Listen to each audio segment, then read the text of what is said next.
안녕하세요. 저는 곧 60을 바라보고 있는 애엄마인데요. 제 이야기를 사연으로 남겨보고자 라디오를 찾았습니다. 어려운 형편이다 보니까 자식들 키우느라 이 한 몸 뼈 빠지게 고생해야 하는 건 사실 당연하지 않습니까? 또 이런 가난이 그렇게 악착같이 살아가지 않고는 답이 없는 인생이잖아요. 그러나 저는 가난한 지난 삶을 한탄하고자 이 글을 쓰게 된 건 아니고요. 제게는 목숨보다 중요한 아들이 있는데 아들 문제 때문에 이 사연을 쓰게 되었어요. 아들 흉을 보려는 건 아니지만 아들의 실수로 인해서 하마터면 가난보다 더 고통스러운 시간을 맞을 뻔했거든요. 정말 용기 내서 이 사연을 들려드리는 거라 부디 누구의 탓은 말아주시고 감상 부탁드립니다. 저는 남편과 결혼한 지 10년 만에 남편과 사별을 했는데요. 한순간에 홀몸이 된 저를 버티고 극복할 수 있도록 만들어준 자랑스러운 존재들이 있습니다. 바로 남편의 자리를 든든하게 채워준 두 아들이었죠. 첫째 아들과 둘째 아들은 나이 차이가 10살이 나는데 거의 첫째가 둘째를 키우다시피 보살폈어요. 그 말은 제가 둘째를 출산하자마자 남편을 잃었다는 말과도 연결이 되죠. 남편과 함께한 첫째의 출산과 달리 둘째의 출산은 제게 갑작스러운 산통이 와서 119를 불러 실려가게 된 경우였습니다. 당시 형편이 좋지 않았던 시절이라 남편이 주간일 끝나고 밤에 대리운전을 하고 있었어요. 첫째가 대신 남편한테 전화해서 제 사정을 알렸나 봐요. 뒤늦게 제 상황을 알게 된 남편이 놀라서 일을 일찍 마무리하고 급하게 병원을 오다가 교통사고를 당해버린 겁니다. 제가 출산한 몸이라서 남편이 눈 감는 그때 옆에 있어주지 못한 것이 아직도 한으로 남아있어요. 저는 당시 당장 움직이기도 힘든 몸인데다가 장례를 봐줄 사람이 없어서 바로 발인을 해야 했습니다. 첫째가 그 어린 나이에 어른들이 시키는 대로 따르면서 남편의 마지막 길을 배웅해 주었어요. 참 기특하면서도 하필 그 당시에 출산한 제 스스로가 너무 원망스러웠습니다. 남편과 저는 함께 가난했지만 남편이 늘 제게 풍족한 사랑을 주면서 버팀목이 돼주었는데요. 집안의 든든한 기둥이 사라지자 그 사실만으로 세상이 무섭고 정말 많이 힘들더라고요. 제가 당시 아이들을 두고도 어른답지 못하게 매일 밤 울었던 걸로 기억합니다. 그런 제 마음을 어린 첫째 아들이 미리부터 알고 일찍부터 철이 들어버리는데 한몫해버리고 말았죠. 첫째는 어린이일 때부터 아이답지 않았거든요. 첫째가 당시에 초등학생이었는데 갓 태어난 둘째 때문에 제대로 어리광도 한번 못 피워본 착한 아이예요. 저도 남편을 잃고 정신없는 상황에서 둘째한테만 신경을 쓰는 바람에 첫째를 많이 못 챙겼거든요. 그럼에도 첫째는 불평도 없었고 학업 성적이 떨어지는 것도 아니었습니다. 오히려 반장까지 하면서 반에서 모범을 보였어요. 첫째가 꼭 받아오는 상이 하나 있었는데 학교 생활과 타 학생들에게 모범이 되면 주어지는 표창장을 매년마다 받아오더라고요. 그럴 때면 둘째만 챙기느라 첫째의 학교 생활을 들여다봐주지 못한 것이 얼마나 미안한지 모릅니다. 아직까지도 첫째 아들만 생각하면 엄마 노릇 한번 못해준 게 그렇게 후회와 미련이 남아요. 알지만 그럼에도 불구하고 당시 제겐 갓난아기인 둘째가 너무도 큰 영역을 차지하고 있었어요. 한 번씩은 제가 아이에게 해선 안 될 기대를 첫째에게 바라면서 화낼 때가 있었는데요. 호준아, 엄마가 동생한테서 눈 떼지 말라고 그랬잖아. 아유, 애 머리 빨개진 것 좀 봐. 멍들겠네. 이런 데 올려놓으면 금세 구부러진다고 몇 번을 얘기했어. 내가 분명히 보고 있었는데 잠깐 화장실 다녀온 건데 호영이 어떡해? 많이 다쳤어? 다음에는 더 조심할게. 죄송해요. 지금 생각해도 제가 유독 첫째한테는 참 계모 같은 엄마였죠.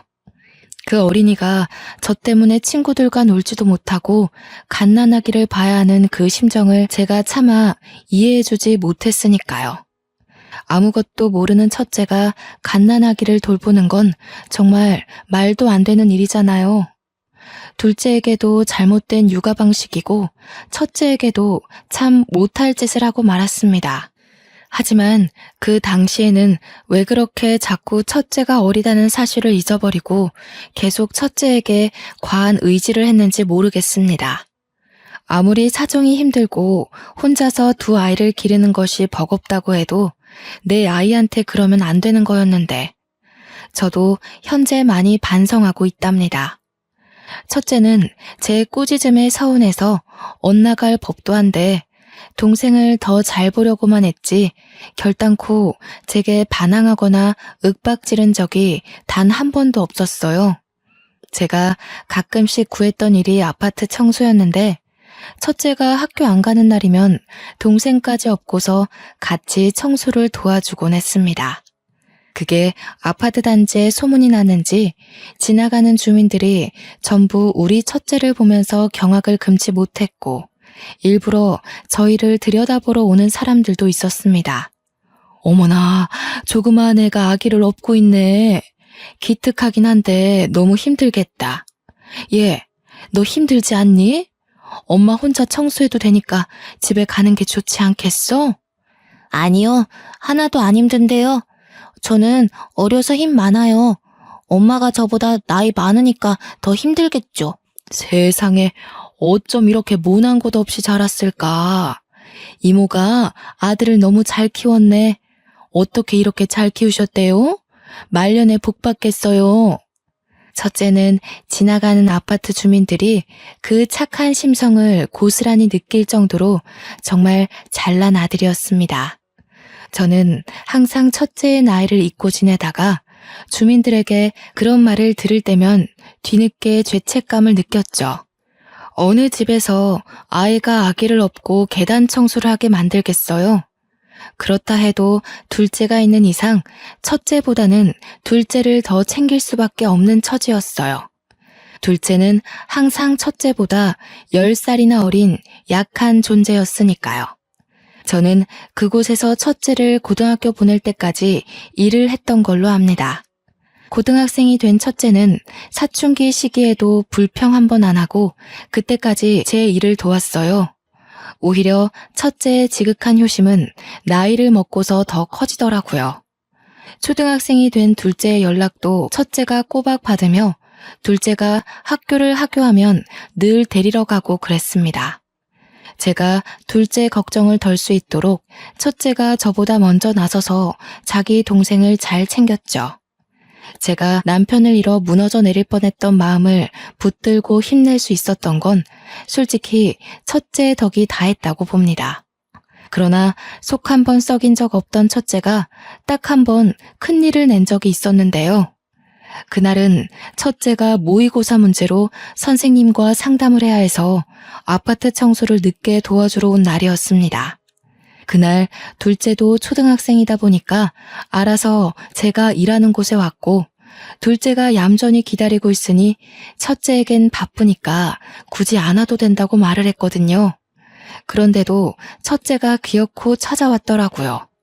그런데 하필 제가 그날에 청소를 하다가 실수로 이 아파트를 찾아온 손님의 어린 딸에게 더러운 물을 튀기는 바람에 한바탕 난동이 벌어진 거 아니겠습니까? 여태 일하면서 실수 한 번 한 적이 없던 저도 그날은 놀라서 우왕좌왕하며 많이 당황했습니다. 어머나, 시은아 괜찮니? 이 아줌마가 정말 우리의 옷 다 젖었잖아요. 어떡하실 거예요? 안 그래도 날 추워지는데 감기라도 걸리면 어쩔 거냐고요? 죄송합니다. 그 옷은 제가 다 변상해 드릴게요. 연락처랑 계좌번호 알려주시면 지금 바로 송금해 드리겠습니다. 정말 죄송합니다. 어이가 없어서 이 옷이 얼마짜린지 알아요? 어린애 옷이라도 아줌마가 입고 있는 거적대기보다 비싼 거예요. 뭐 이렇게 조심성 없는 사람이 일을 하고 있어? 어디서 고용한 거래요? 여기는 사람 뽑을 때 테스트도 안 해보고 뽑나 봐? 그 아줌마의 딸에는 저의 둘째랑 비슷한 또래로 보였습니다. 제가 봤는데 물이 아이 스타킹으로 살짝 튀었거든요. 물론 그마저도 제 실수가 맞아서 떳떳하게 주장할 입장은 아니었지만 솔직히 아이가 좀 유독 유난스럽게 엉엉 우는 겁니다. 그 때문에 아줌마도 더 역정을 내면서 일이 더 커지는 느낌이었어요.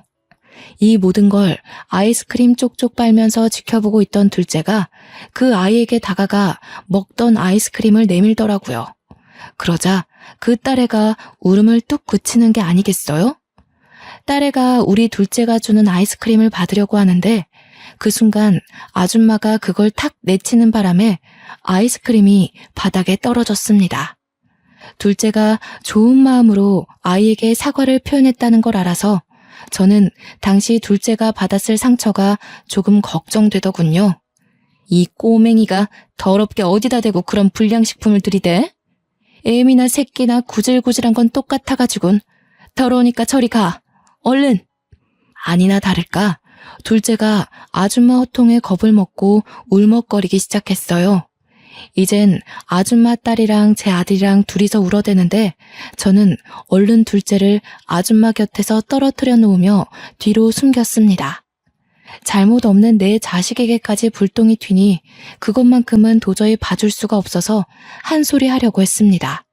어른 잘못은 어른끼리 해결해야지 죄 없는 아이한테 트라우마를 남겨줄 필요는 없는 거잖아요. 그래서 아줌마한테 당장 사과하려고 소리치려 했습니다. 그런데 하필 그때 바로 첫째가 나타났지 뭡니까? 첫째는 나타나자마자 한마디 말도 안 하고 곧장 행동으로 보여줬는데 제가 청소한다고 쓰고 있던 물동이를 들어서 그 아줌마에게 사정없이 뿌려버렸습니다. 저도 놀랐고 아줌마도 화장이 흘러내리는 줄 모르고서 경직된 채 굳어 있었죠. 더러운 게 있어서 청소 좀 하려고 하는데 비켜주시죠. 냄새가 나서 물 10바가지는 더 부어야 될 것 같네요. 계속 그렇게 서 계실 거면 직접 걸레질도 해드려요? 아줌마는 뒤늦게야 첫째를 향해 크게 성화를 보였습니다. 당장 우리 첫째를 어떻게 할 것 같은 표정으로 비명을 질렀죠. 제 딴에는 너무 큰일이었던지라 저는 떨리는 심장을 부여잡으며 제 자식들을 데리고 얼른 그 자리를 빠져나왔습니다. 혹시 아줌마가 쫓아와서 거액의 돈을 변상하라고 난리를 칠까봐 도망치듯 집으로 왔어요. 김우준, 너 어디서 그런 못된 짓을 배웠니? 엄마가 그렇게 가르쳤어? 아무리 화가 나도 그렇지 어른한테 그러면 어떡해? 그런 것도 어른 취급을 해줘야 된다고? 내 식구가 뻔히 당하고 있는 걸 멍청하게 가만히 보기만 했어야 해? 내가 힘이 있는데 왜? 네가 힘이 있긴 뭐가 있어. 너 아직 고등학생이야. 저런 돈 많은 아줌마가 작정하고 우리 집안 망하게 하면 네 앞길 단번에 막히는 거라고. 세상에서 돈이란 게 얼마나 무서운 건지 아니?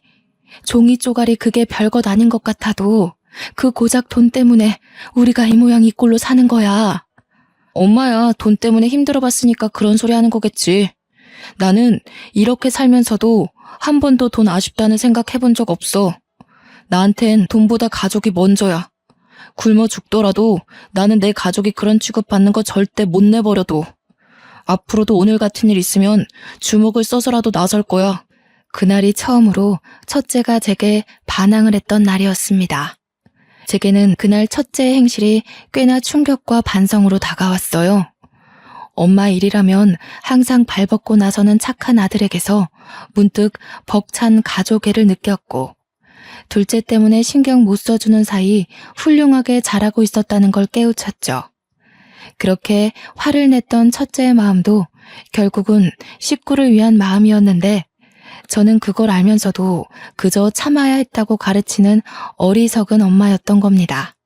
저는 첫째의 마음을 이해하지만 그러다 어려운 우리 형편에 큰 화라도 당할까봐 그걸 더 걱정했던 것 같아요.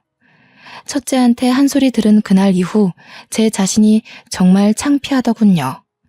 가족이 없었다면 돈 같은 것도 이렇게 악착같이 비굴하게 쫓지 않았을 텐데 결국 돈이 필요한 근본적인 이유가 가족인 건데 사는 게 버거운 나머지 그 중요한 걸 잊고 있었지 뭡니까? 저는 그 아줌마의 강력한 민원 때문에 결국 일을 잘렸으나 그게 첫째 탓이라고 생각하지 않았습니다. 첫째는 자기의 욱한 성질 때문에 제가 잘린 거라고 사과를 하더군요. 그러면서 저한테 대들었던 일까지 용서를 비는데 가족을 위해서 용기 있게 나서준 아이의 기계를 어떻게 대들었다고 표현하겠습니까? 저는 첫째가 죄책감을 가지지 않도록 차분하고 진정성 있게 설명을 해주었습니다. 우리 호준이가 울었는데 그땐 엄마가 겁이 많아서 그랬어. 엄마는 우리 형편에 마냥 고개 숙이는 게 잘 살아가는 방법이라고 생각했거든. 그런데 그날 호준이 말 듣고서 엄마 생각이 잘못됐다는 걸 알았어. 옳은 짓을 했는데 왜 네가 사과를 해?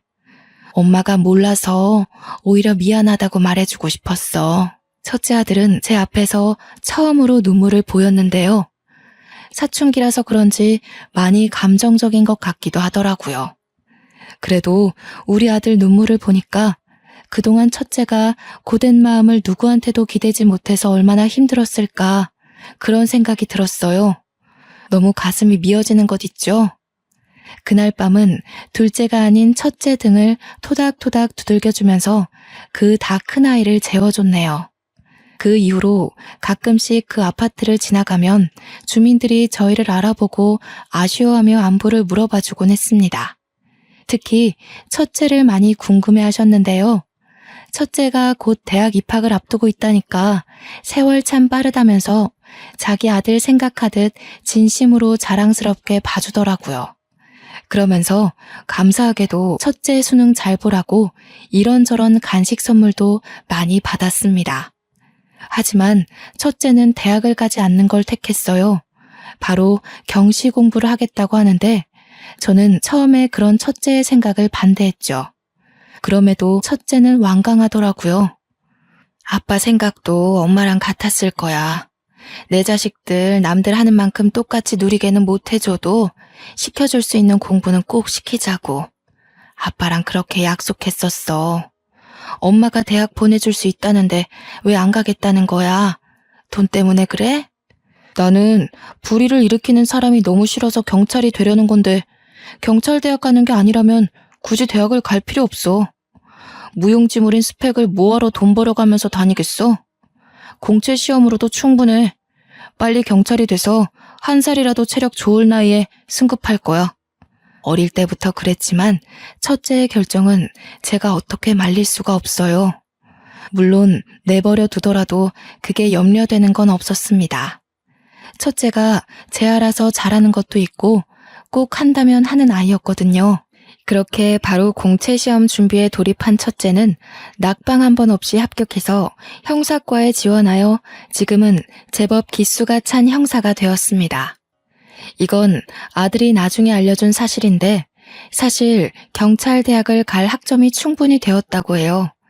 등록금이 저한테 부담이 될까봐 말을 못했었고 이유가 돈 때문이라고 말하면 엄마가 어떻게 해서든 자기를 대학교로 보낼까봐 숨겼다고 하네요. 성적에 대해서 알리지 말아달라고 고등학교 담임 선생님한테 따로 부탁까지 했다는 거 아니겠어요? 이런 철두철미한 아이를 제가 어찌 이기겠습니까? 첫째가 번듯한 직장인이 되어주는 덕분에 우리 가정은 제법 빠르게 안정을 찾았어요. 청소 일을 잘리는 바람에 고깃집에서 불판 닦는 일을 하던 저는 첫째의 제안으로 일을 완전 관두게 되었고요. 둘째는 첫째가 보내주는 돈 덕분에 수월하게 대학을 갈 수 있게 되었습니다. 둘째도 형을 따라 대학을 가지 않고 바로 직장인이 되길 원했지만 첫째가 둘째만큼은 대학을 가서 좀 더 대접받는 삶을 살길 바라더라고요. 형은 대학 안 가도 돈 잘 벌고 있잖아. 나도 굳이 대학 갈 필요 없다고 생각했어. 자격증 준비하고 혼자 공부해서 취업할래. 형, 여기까지 오는데 엄청 힘들었어. 그래도 형은 맷집이 강해서 어느 누가 질타를 해도 쉽게 이겨낼 고집이 있었거든. 근데 우리 착한 호영이는 마음이 여리잖아. 그래서 형은 호영이가 좋은 스펙 쌓아서 형보다 더 좋은 직업을 가졌으면 좋겠어. 그것도 또 하나의 힘이 되거든. 저는 우리 가정이 올바른 길로 나아갈 수 있는 것이 모두 첫째 혼자 이뤄낸 성과라고 생각했습니다. 그러나 첫째는 늘 저한테 은혜를 빚졌다고만 하는 거 아닙니까? 갚으려면 한참 멀었으니까 저더러 효도받을 기대하라고 하는데 얼마나 든든한지 모릅니다. 아들 둘을 이렇게 멋지게 키워놓으니까 문득 오랜만에 남편 생각이 나더라고요. 남편이 둘째는 보지 못했지만 첫째와의 추억은 많이 가지고 있었는데 마냥 어린아이였던 첫째가 이리 멋지게 커준 걸 보고 얼마나 기특해할까 그 얼굴이 선명하게 상상되는 거 있죠. 하늘에서 우리 든든한 첫째를 지켜보면서 이제 그만 안심하고 있지 않을까 하는 생각이 들었습니다. 이렇게 앞으로 잘 될 일만 생길 줄 알았던 저희 가정에 가난이 아닌 또 다른 고비가 찾아왔는데요. 바로 둘째 아들의 일입니다. 둘째가 사실 제겐 좀 아픈 손가락이에요. 아빠 얼굴 한번 못 보고 자라게 한 것도 미안한데 어릴 때부터 건강했던 첫째와 달리 둘째는 잔병치레가 많았거든요. 그래서 첫째보다 더 많이 살펴보고 돌보기도 했습니다. 첫째도 허약한 동생을 알아서 걱정하고 챙기고 신경 썼죠. 어쩌면 우리 둘째가 여전히 품 안의 아이같이 느껴지는 건 저와 첫째가 그만큼 둘째에 대한 걱정이 앞섰기 때문이었어요. 그런데 그렇게 얌전하기만 하던 둘째가 뜻밖의 우리 가정을 구렁텅이로 빠뜨릴 뻔한 적이 있는데요. 대학을 졸업한 둘째가 취업도 한번 해보지 않았는데 뜬금없이 결혼을 하겠다고 하는 거 아니겠습니까? 그날 밥을 먹다가 그 어처구니 없는 소리를 듣고 저랑 첫째가 놀라서 밥숟가락을 놓았습니다. 뭐라고? 호영아, 방금 결혼이라고 했니? 갑자기 무슨 결혼을 해? 너 이제 취업도 해야 되고 학교도 막 졸업해서 할 것도 많잖아. 그날이 아직도 제 가슴을 뛰게 만들 만큼 놀란 일이었는데요. 당시에도 심장이 너무 두근거렸지만 꾹 참고서 조심스레 물었습니다. 그러나 둘째는 식탁 앞에서 고개도 못 들고 우물거리기만 하더군요. 그러니 지켜보던 첫째가 뒤늦게 둘째를 타이르며 동생의 생각을 바꾸려 노력했죠. 결혼하겠다는 의견을 반대하는 게 아니야. 어떤 사람인진 모르겠지만 뭘 그렇게 서두르냐는 거지. 취업부터 한 뒤에 자리 잡고 해도 늦지 않아. 그래, 맞다. 호영아, 형 말이 맞아. 옛날이야 일찍부터 결혼을 했었지만 지금은 시대가 달라졌잖니. 너도 알 거 아니야. 요즘 애들이 네 나이에 어떤 일을 하는지. 결혼은 나중에 30 중반쯤 해도 늦지 않아. 저와 첫째는 나름대로 둘째의 마음을 존중하면서 그 생각을 돌리려고 했습니다. 그러나 둘째가 뒤이어 하는 말에 결국 첫째가 먼저 평정심을 잃고 말았지 뭡니까. 저도 둘째의 뒤이은 고백에 너무 놀라 숨이 멎는 줄 알았습니다. 그게 무슨 소리야? 임신이라니? 지금 사고를 쳤다는 얘기야? 너 이거 사실 맞아? 도대체 밖에서 무슨 짓을 하고 다니는 거야?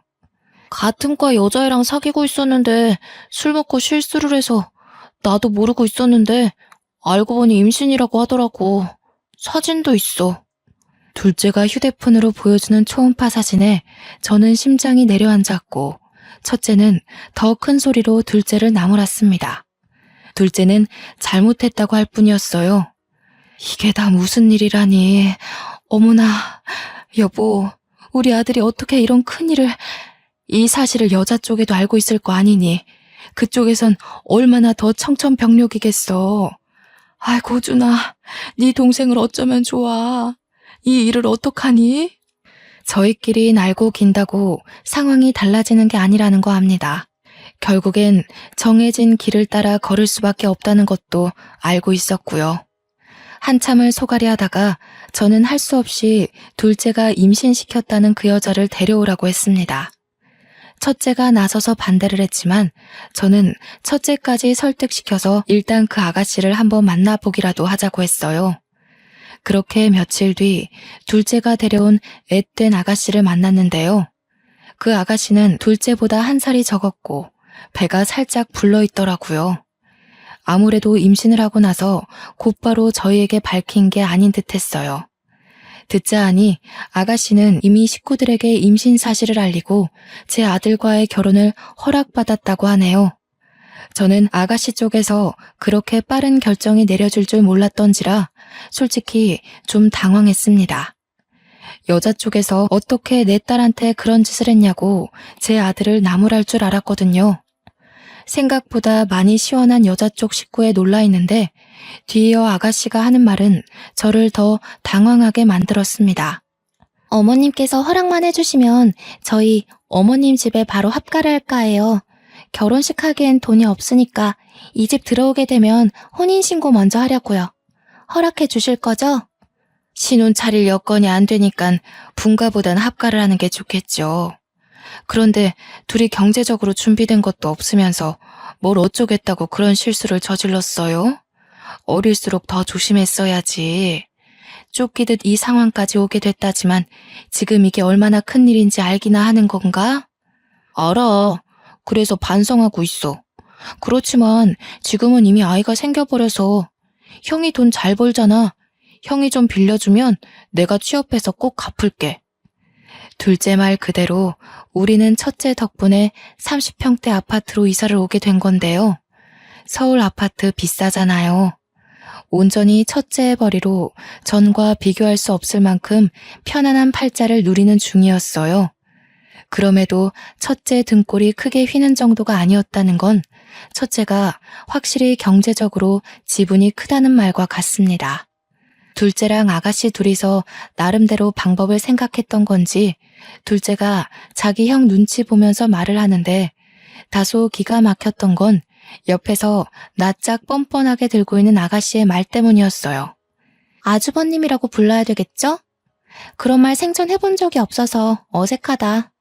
아주버님, 저희 돈 좀 빌려주시면 안 될까요? 진짜 꼭 갚을게요. 호용 오빠가 경영학과 나왔잖아요. 대기업 취직하면 금방 갚을 수 있어요. 그 돈을 왜 제 동생만 저한테 갚아야 된다고 생각해요?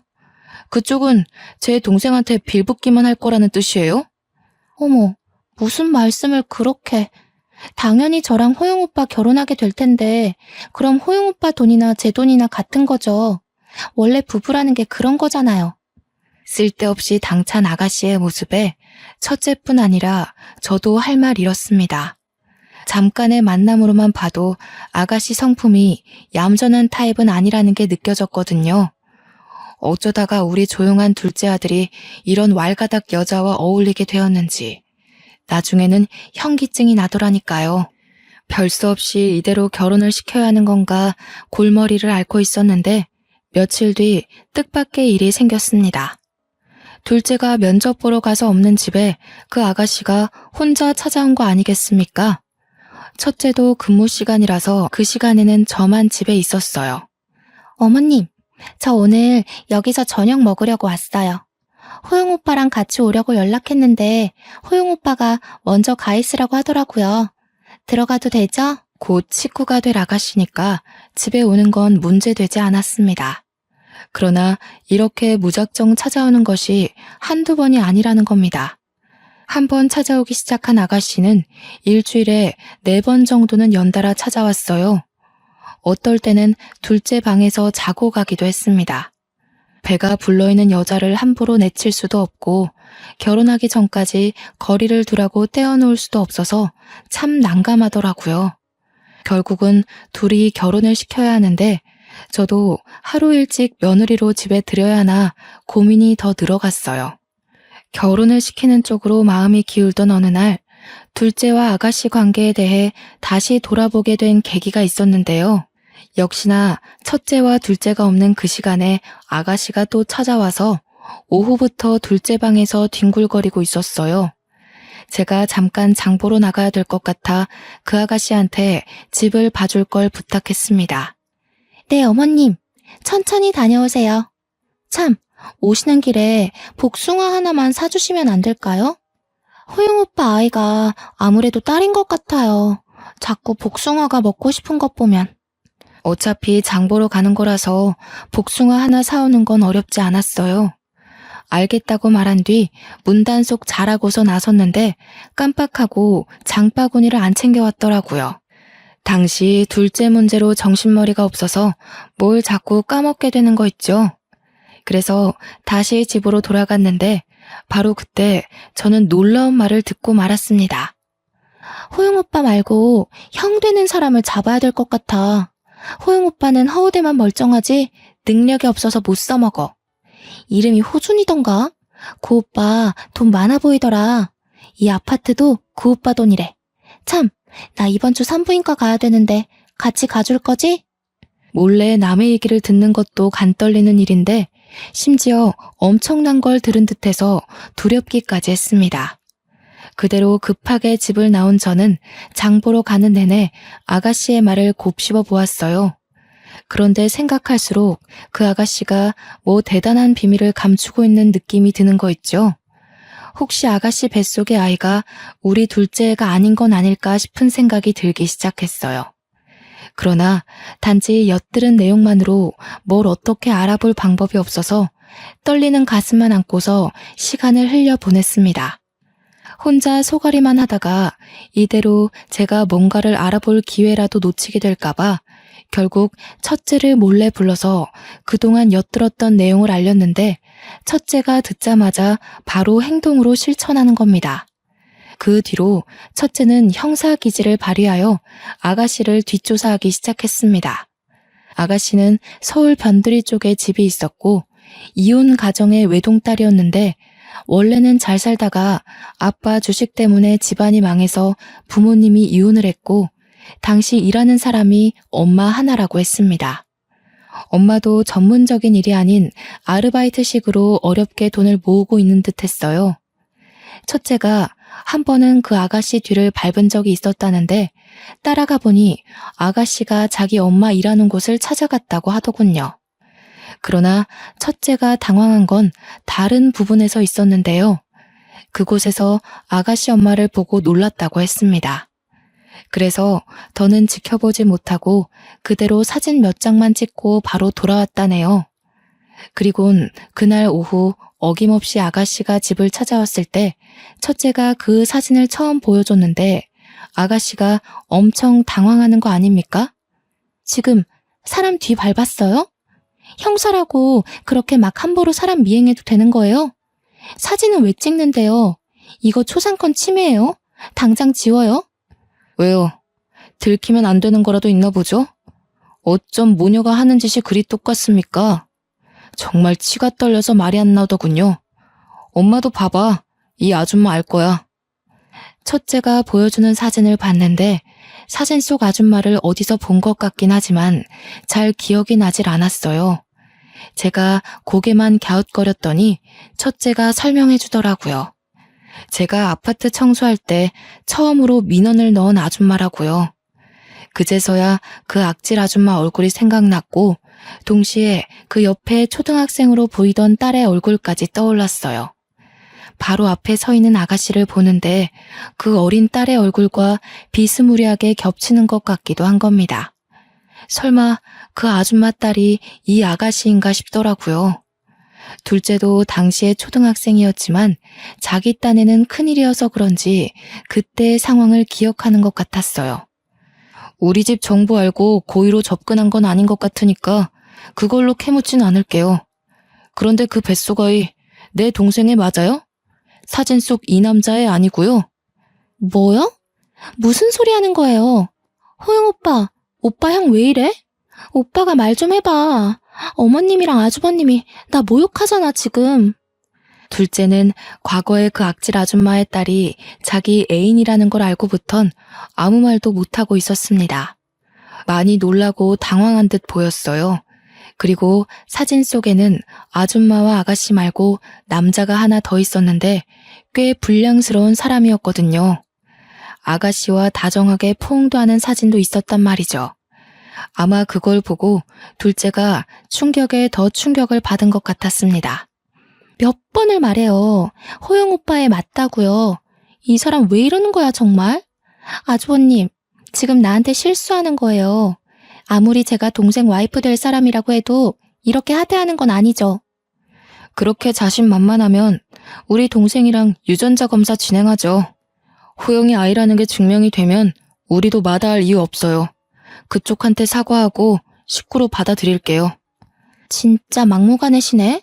애도 안 낳았는데 무슨 유전자 검사예요. 그리고 자존심 상해서 그런 거 하기 싫은데요?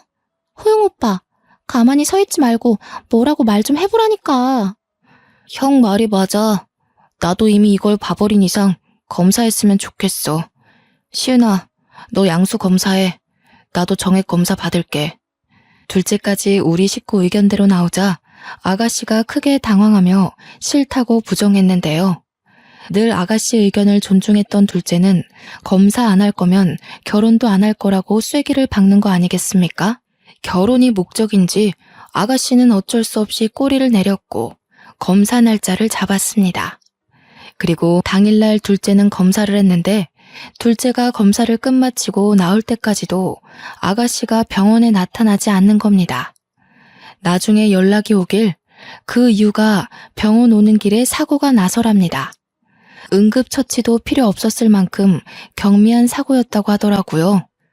누가 봐도 검사 받기 싫어서 버린 집 같길래 저와 첫째는 상관없다고 검사 날짜를 다시 잡았습니다. 그렇게 죽상인 아가씨를 데리고 검사를 위해 다시 병원을 방문하던 날이었습니다. 둘째 검사 결과가 마침 나오는 날이기도 했기에 받게 되었는데 친자 검사를 위해 채취했던 정액 검사에서 뜻밖의 황당한 사실을 알게 되었지 뭡니까? 지금 뭐라고 하셨어요? 불임이요? 그럼 제 아들이 실수로 누굴 임신시킨다거나 나중에 결혼을 해도 평생 그럴 가능성이 없다는 말씀이세요? 임신을 아예 못한다는 게 아니고요. 지금 정자의 운동성이 다소 떨어져 있어서 자연 임신이 불가능하다는 걸 말씀드리는 거예요. 불임이더라도 정자만 있다면 인공수정이든 시험관이든 시도해서 아이를 가질 수도 있습니다. 의사의 불임 판정에 식구들 다 놀랐지만 무엇보다 크게 당황한 건 같이 듣고 있던 아가씨였습니다. 어디서 머리 굴릴 새도 없이 함께 있었기 때문에 이젠 빼도 박도 못하게 상황을 직면하게 된 거죠. 둘째 아들이 딱 한 번 아가씨와 실수를 했다는데 자연 임신이 불가능한 불임이 여러 번 시도해도 안 되는 걸 한 번만에 아이가 생겼다라. 그게 가능할 리 없지 않나요? 아가씨가 다짜고짜 달아나려는 걸 첫째가 붙잡아 가까운 의자로 앉혔는데요. 결국 병원에서 사람들 다 보는데 저희는 대판 싸움을 벌이고 말았습니다. 그럼 어떡해요? 저도 먹고 살아야 될 거 아니에요. 남편은 자꾸 취업 실패하고 엄마는 엄마 하나 건사하기도 벅찬데 저라도 나서지 않으면 안 됐다고요. 그게 고작 우리 착한 아들 발목 붙잡는 거였어요? 겁도 없이 사기 결혼 시도하려고 했던 거예요? 한참 젊은 여자가 어쩌자고 벌써부터 그런 큰 죄를 저질러요? 어머님, 제가 다 잘못했으니까 저 그냥 호영 오빠랑 결혼시켜주시면 안 돼요? 어머님만 허락해주신다면 저 아이 아빠 버릴 수 있어요. 남의 피 줄인 게 싫으면 아이도 고아원 보낼게요. 그러니까 저 좀 받아주세요. 네? 알고 보니 아가씨는 망한 집안 때문에 급전이 필요했더라고요. 이미 남편 될 사람이 있었으나 간도 크게 순수한 제 아들 돈 빼먹으려고 양다리를 걸쳤던 거였어요. 그런데 이제 그런 구질구질한 식구 핏줄 다 버리겠다고 하는 거 아니겠습니까? 옆에서 듣는 내내 안쓰럽기는커녕 정말 최악이었습니다. 누가 너랑 결혼해 준대? 난 네가 그런 상식 없는 생각을 가진 애인 줄도 몰랐어. 남의 애라지만 너는 그 아이 엄마 아니야? 어떻게 태어나지도 않은 애를 버린 애 만에 쉽게 짓거릴 수가 있어? 정말 최악이다. 엄마가 허락하더라도 내가 너랑 결혼 안 해. 알겠어? 오빠가 이러면 안 되지. 내가 누구 믿고 여기까지 온 건데. 나는 그 남자보다 오빠를 더 좋아해. 어떻게 하면 믿어줄 건데, 응? 둘째가 더는 말을 잇지 않고 아가씨를 외면하자 첫째가 나서서 경찰서로 가자고 붙잡았습니다. 그러자 아가씨가 느닷없이 바닥에 무릎을 꿇더니 첫째 바지가랑이를 붙잡고 사정을 하더군요. 안 돼요. 이대로 가면 저희 집 진짜 망해요. 저희 엄마 식당에서 어렵게 돈 벌며 사는 거 알잖아요. 이대로 신고당하면 저희 다 길바닥에 나앉아야 돼요. 제발 경찰서는 안 돼요. 이렇게 빌게요. 우리가 아가씨의 엽기적인 사기 행각을 봐줄 생각은 아니었지만 주위에서 듣고 있던 모든 사람들마저 하나같이 아가씨 연기에 속지 말라고 당부하더군요. 겁도 없이 요즘 같은 세상에 저런 하찮은 짓을 한다고. 당장 빵에 넣어야 제2의 피해자가 안 나온다며 잡아가라 난리였습니다. 결국 아가씨는 얼굴까지 다 팔려가며 경찰서 행을 가게 되었죠. 이 사실을 알게 된 아가씨의 진짜 아이 아빠가 경찰서를 찾아왔는데요.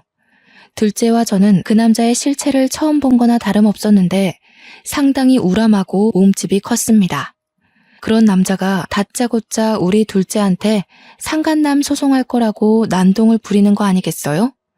그러나 첫째가 그 자리에서 바로 반박을 해버려 입을 싹 다물게 만들어버렸죠. 아가씨와 그 남자가 혼인 사이도 아니었을 뿐더러 정황상 둘이서 우리 둘째에게 사기 행각을 벌이려 했다는 사실만 도드라질 테니 소송에도 당연히 기각될 거라고 말했고, 오히려 우리 쪽에서 피해배상 청구 소송을 걸 테니 기대하라는 경고를 날려버렸습니다.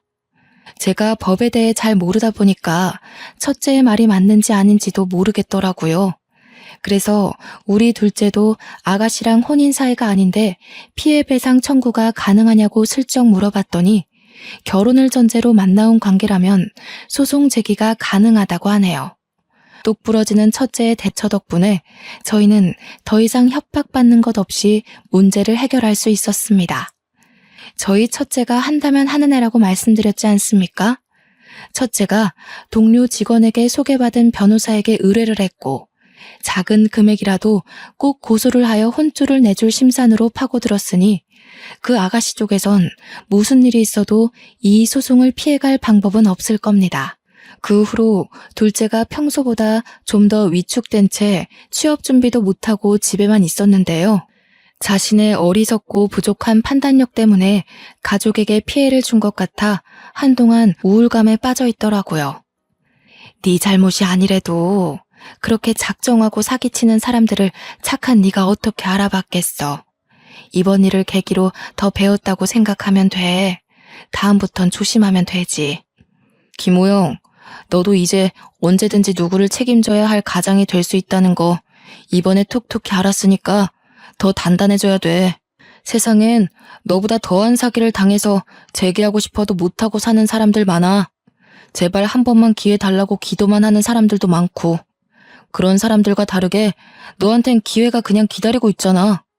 첫째는 엄마인 제가 봐도 참 놀라울 만큼 어른스럽답니다. 첫째가 집에서 가장 역할을 너무 잘해주는 덕분에 제가 참 든든하네요. 둘째도 아빠 같은 첫째의 든든한 조언 덕분에 최근 다시 면접을 다니기 시작했어요. 둘째가 아무렴 부족한 마음에 그랬다고 하지만 그래도 제게 소중한 아들이 아닙니까? 바보 같은 짓 했다고 걱정되는 마음에 나무라기도 했지만 이마저도 제가 다 포용하고 넘어가야 한다고 생각해요. 자식 키우는 거 쉽지 않잖아요. 저는 남들과 달리 자식으로부터 애먹어본 횟수가 적다고 보거든요. 착하고 얌전하게 자라준 아들인데 이 정도 말썽은 피울 수 있다고 봅니다. 이 기회에 둘째가 나름 책임감에 대해 배운 모습이라서 오히려 위안이 되네요. 이렇게 시끄럽고 가슴 떨리는 사건이 불과 2달 전에 있었습니다. 그나마 하늘에 있는 남편이 우리 둘째를 지켜줬기 때문에 이만큼에서 사건이 마무리될 수 있지 않았나 그렇게 생각하렵니다. 사람이 살아가는 데에 마냥 순탄할 수만은 없다는 걸 알지만 우리 아들 둘은 부디 고난 역경을 다 피해갔으면 좋겠어요. 이게 자식 있는 부모들의 마음이겠죠. 사연을 쓰다 보니 엄마 역할을 잘 해내지 못한 저의 어리석음이 너무 돋보이더라고요. 쓰는 내내 얼마나 창피했는지 모릅니다. 좀 더 현명하고 똑똑한 엄마였다면 내 자식들이 좀 더 나은 환경에서 자라지 않았을까 하는 아쉬움이 있네요. 그래도 이렇게 모자란 저를 대우해주고 늘 우선으로 봐주는 착한 아들들이 있어서 제가 엄마 소리 듣고 잘 살고 있지 않나 싶습니다. 제 사연이 혹시 듣기 불편하진 않으셨나 모르겠어요. 사연을 즐겨 듣다가 저도 한번 도전해보고 싶어서 첫째 아들한테 컴퓨터를 좀 배웠거든요. 이걸 쓰는데도 거의 반나절이 걸렸지 뭡니까.